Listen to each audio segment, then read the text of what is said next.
program. I had some physical things that were doing well for me, but I needed a mental approach. So that's a little summary of the mental approach. Take yourself a piece of paper, write your goal on it at the top, state out whatever it is, and then 3 times a day, record the decisions you made in the day, and be honest with yourself. Help, hurt, or do nothing for. Hold yourself accountable. Okay? Now, of course, there is a physical side. I did do a lot of physical training as I was training for the World Championships when I was a competitor, and I'll share some of those exercises with you now. The idea is to generate power. Now, a lot of the exercises I'm sharing here are on my 10-week training course, which is available on the TKD Source website. On the sales section, we have that available there. But I'll share some of those exercises with you now. You'll probably discover they're fairly basic, but there's a reason for each of them, and I'll try to explain that as I go. The first one is very simple. We're going to try to prepare the hands for punching, as well as train the fast twitch muscles around the core. Most of us know that the core muscles are some of the strongest muscle groups in the entire body. So the idea, though, is a strong muscle group is good for pulling, but not always designed for fast twitch muscles. Fast twitch muscles are the quick snapping motions that the body has to make to produce power. So what we're going to try to do with this exercise is condition the hands, as well as work on some of these fast twitch, or converting some of these muscles into fast twitch muscles. Okay? So if I was to take a bag, a punching bag would be a good thing, or anything that you feel comfortable throwing punches towards. Stand in a parallel stance, so it forces you not to use your full power. You're going to do quick twists as you do punches. Quick punches, quick punches. So from here, let's do a quick twist. Here, as it comes back towards me, I'm just going to let the bag go. Here, right? I'm going to work different angles. I'll turn my palm down, up, sideways. Alright, just taking your time from a parallel stance. Quick twitch, quick twist. So you see what I'm doing in the body? This. And it looks like the shoulders are going forward, and the shoulders are going forward. But the shoulders going forward are a function of what I'm doing with my midsection here. Quick twist, quick twist. This exercise, although basic, it's something I always started off my workouts with. Get the heart rate up a little bit, get the hands ready a little bit, get the wrist warmed up a little bit, and get the body working in a theme. The theme is fast twitch muscle fibers. Now, to get in touch with your fast twitch muscle fibers, something I always tell the kids class, they get a laugh out of it, is how do you know what a fast twitch muscle feels like? Or how do you know when your whole body does a fast twitch movement? Think back to the last time you sneezed. You know, sneeze? Achoo, right? It's a sudden burst. We don't go achoo and the whole body relaxes. When I sneeze, the whole body contracts and instantly reacts. And what you're trying to do in each of your techniques, in your patterns, in your kicks, in your punches, is every muscle in your body contracts in a fast twitch contraction, and then relax right away. Fast twitch contraction, and then relax right away. Once you do that several times, you get to be able to do it on call, all different angles, right? So to build from there, we want to take our fast twitch muscles and put them into our points of movement. Something like just reverse punch. Now I know there's a lot of people who are very experienced here in the martial arts that understand how to do a punch. So that's important. We're not going to take a very advanced technique and try this. Take a basic technique and try this. So think of my points of movement. Of course, there's my arm. And I see this in the World Championships even. The power breaking division. People set up, they wind up and go, they punch it, right? And of course the boards don't break. They just threw their arm. So they had one point of motion that was accounted for, and everything else wasn't, right? So let's think about it. I got this. So the things I'm going to refer to as a point of motion are the things that I can move the direction that I want to make my punch. So of course the hand, right? So what else can I move in that direction? The shoulder. The core is going to be the fast twitch muscle. It's going to move my shoulders forward. So now I have my arm extending and my body rotating. So that's 2 points of motion. My hip too, the legs are going to be pushing my body weight forward. The thigh, and using the hip, uses the gluteus maximus, which is a large muscle.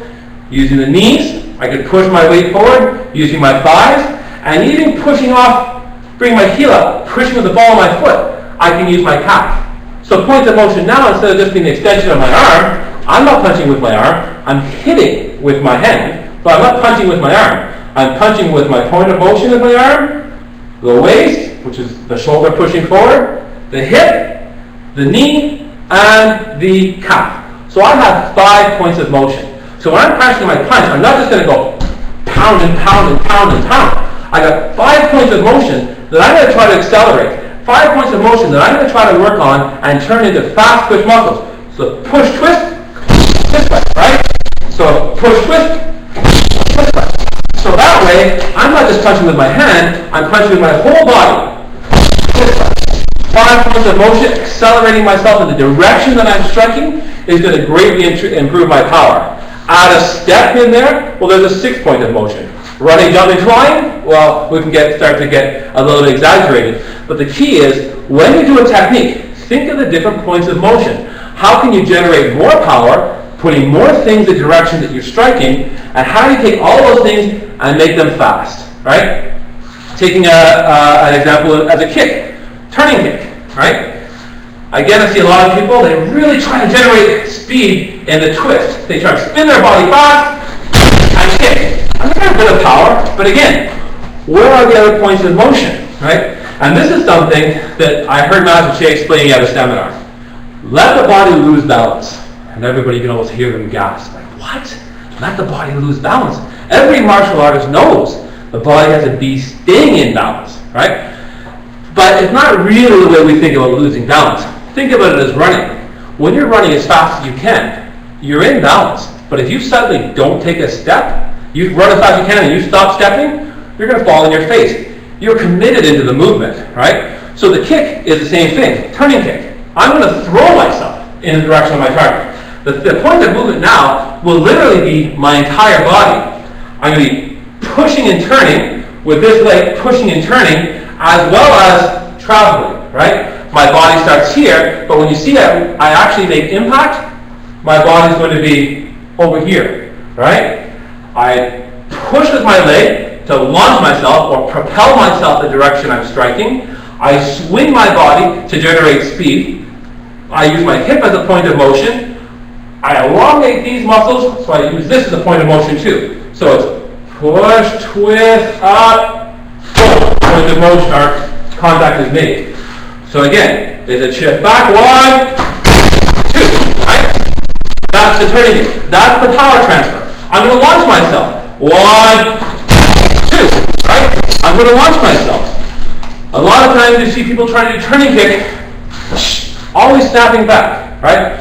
My goal to do a turning kick, turn, I'm here. People always say, oh yeah, but you're wide open. Well, not if I hit the thing. If I hit something and do it like this, the thing that I hit disappeared, right? I made contact, passed right through it, and landed in that position. So if I attack in the head, and I'm able to land with my back towards my original target, the head's no longer where it was. I've defended myself, right? Attacking boards, same thing. I land like that, the board goes through it. If I kick something like this punching bag, I'm going to try to kick and spin right around to where I started. I'm going to load up, 1, I'm back here. I landed right back to how I started. How come? I made impact, and it stopped me, right? Of course, if you miss, you have another technique that can follow up. But for the sake of power generation, we try to launch everything the direction of your target. So again, not just focusing on spinning, launch your spinning body. My body's spinning and traveling, right? With my legs spinning. That's going to give you the power in the turning kick that I'm hoping for. People who compete in power breaking, you'll need to kick with the ball of the foot as a tip. Everybody does things differently, but as a tip, I always train with the top of my foot, kicking with the top of my foot. Easy to pull your toes back on a board, but the thing is, the board doesn't compress. The punching bag compresses. Kicking shields compress. You hit with a ball of foot, oftentimes it hyperextends the toes in training. So for training sake, like I say, I always use just the top of my foot. I lean my weight back so I could push, 1, 2, right? That's going to give me the power in the turning kick that I'm actually